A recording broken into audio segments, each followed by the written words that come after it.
बांटने वाला है। यह एक ऐतिहासिक बजट है क्योंकि पूरे देश में राजस्थान ही ऐसा राज्य है जिसमें पहली बार कृषि बजट दिया गया है। माननीय मुख्यमंत्री जी ने जो बजट पेश किया है हर वर्ग के लिए मददगार है। इससे पूरे प्रदेश में एक खुशी का माहौल है।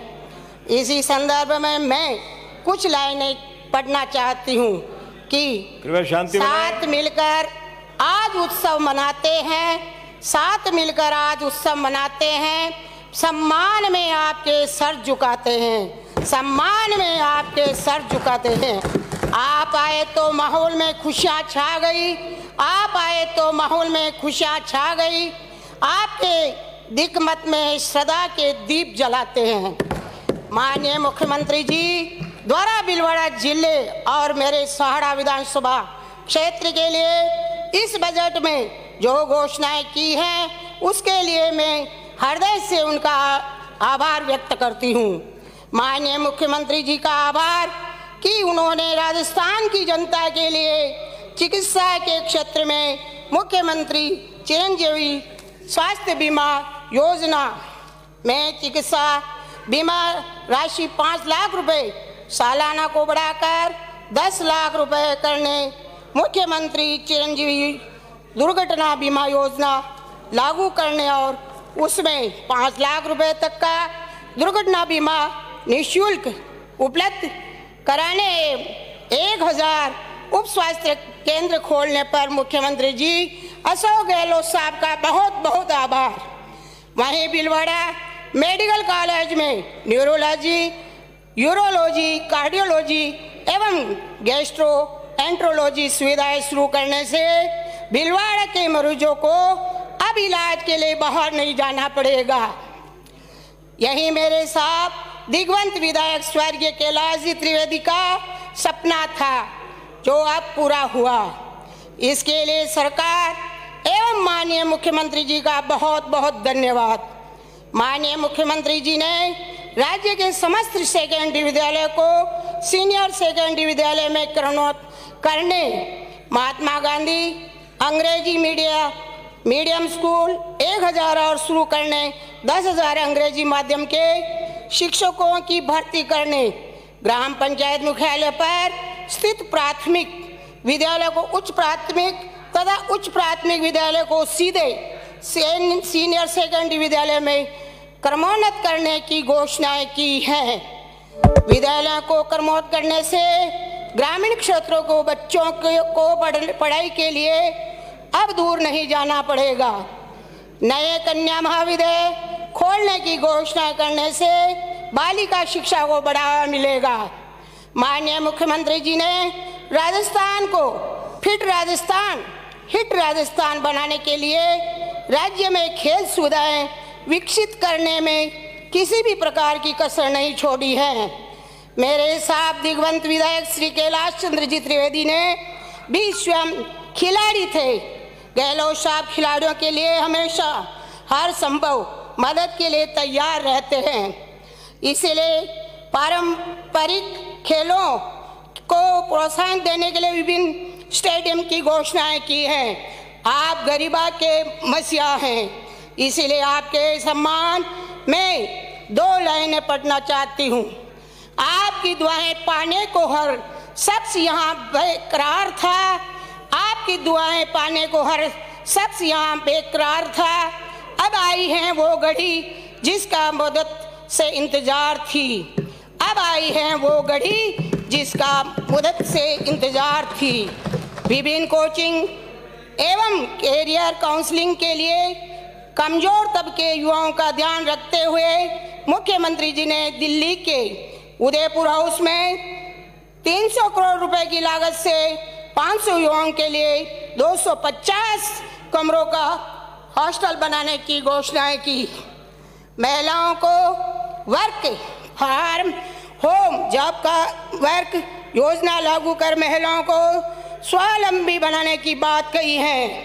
मुख्यमंत्री जी ने भर्ती परीक्षाओं में हो रही अनियमितता को रोकने के लिए एसओजी में एंटी चीटिंग सेल का गठन करने की घोषणाएं की हैं।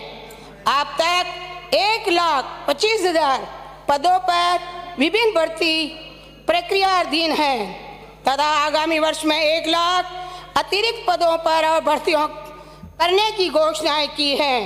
विधानसभा क्षेत्र सहाड़ा के रायपुर के ग्राम खेमाणा और गंगापुर के ग्राम खकला में औद्योगिक क्षेत्र की स्थापना करने की घोषणाएं पर मुख्यमंत्री जी का आभार व्यक्त करती हूं।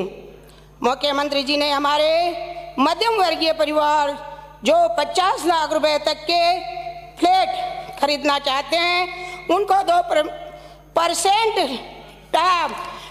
स्टाम्प ड्यूटी की छूट दी।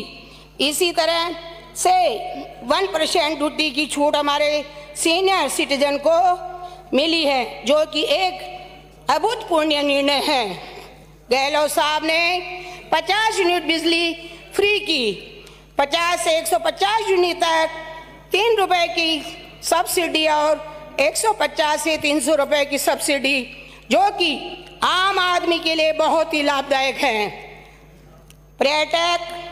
पर्यटन के क्षेत्र में 600 करोड़ रुपए पर्यटन स्थलों सर्किट से संबंधी आधारभूत संरचना के कार्यों के लिए प्रत्येक जिले के 2 पर्यटक स्थलों का विकसित करने का निर्णय लिया है। राज्य में कानून व्यवस्था को और अधिक सुदृढ़ करने एवं अपराधों पर प्रभावी नियंत्रण करने के लिए अभय कमांड सेंटर को मजबूत कर साइबर अपराधों की रोकथाम के लिए cyber police station centre for cyber security की स्थापना की है। वहीं भीलवाड़ा में पारिवारिक न्यायालय खोलने से कई परिवार उजड़ने से बच जाएंगे। मुख्यमंत्री जी द्वारा पेंशन योजना लागू करना एक अभूतपूर्व काम है। जब से बजट में ये घोषणा हुई है तब से कर्मचारियों के घर में दीपावली मना रही है। नए कर्मचारियों के बुढ़ापे का सरकार सहारा बन रही है। इस घोषणा के बाद कर्मचारियों में एक नया उत्साह पैदा हो गया। उनका जो जोश है, जो खुशी देखने को मिल रही है, वह देखकर लग रहा है कि एक बहुत बड़ा काम मुख्यमंत्री जी ने किया है। सरकारी शासन से जुड़े कर्मचारी भविष्य की चिंता से मुक्त होकर सुशासन में अपना योगदान देने में लगे हुए हैं। मुख्यमंत्री जी ने कर्मचारियों की एक बहुत बड़ी समस्या का निदान किया है। मैं मेरी विधानसभा क्षेत्र के समस्त कर्मचारियों की ओर से मुख्यमंत्री जी को एक बार पुनः धन्यवाद देती हूँ। मुख्यमंत्री जी ने डिजिटल सेवा के लिए 1,33,00,000 चिरंजीवी परिवारों की महिला मुखियाओं को 3 वर्ष की इंटरनेट से कनेक्टिविटी के साथ स्मार्टफोन देने से आर्थिक रूप से कमजोर महिलाएं भी सशक्त होगी। महिला शक्ति को सरकार की योजनाओं की जानकारी समय पर उपलब्ध हो सकेगी। इसके लिए मैं सभी महिलाओं की ओर से मुख्यमंत्री जी का धन्यवाद देती हूँ। जो बच्चे देश विदेश में पढ़ने जाना चाहते हैं उनके एजुकेशन लोन पर स्टाम्प ड्यूटी और रजिस्ट्रेशन 400% माफ कर दिया है। हमारे दिव्यांग जनों की बात है, पिछली बार 2000 स्कूटी थी, इस बार 5000 स्कूटी घोषणाएं की हैं। को 10 करोड़ रुपए सड़कों के लिए दिए ताकि वह अपने हिसाब से पुनर्डामीकरण और मिसिंग लिंक में जहां चाहे वहां पैसा दे सकता है। जल जीवन मिशन राजस्थान के लिए अभूतपूर्व योजना है। इसके द्वारा प्रत्येक घर तक नल कनेक्शन जारी किए जा रहे हैं। माननीय मुख्यमंत्री जी, आपकी कार्यशैली से आज हर वर्ग हर खुश हैं। इसीलिए मैं कहना चाहूंगी कि हर फूल बाग में तो पास आकर भी याद नहीं आते, कोई तो पास आकर भी याद नहीं आते। आप कुछ दूर होकर भी बुलाए नहीं जाते, आप कुछ दूर होकर भी बुलाए नहीं जाते। मेरे हिसाब से ये बजट शानदार है, बजट जानदार है, बजट वजनदार है। ये बजट राजस्थान की जनता के लिए विकास में असरदार है। माननीय सभापति महोदय, मैं एक बात और निवेदन करना चाहूंगी कि माननीय निवेदन करना चाहूंगी कि हमारे साहब का कोरोना काल में यानी जनता की सेवा करते करते अपना जीवन को त्याग दिया है। आपसे यही निवेदन करती हूं कि यादगार में उनको जलाया, उसको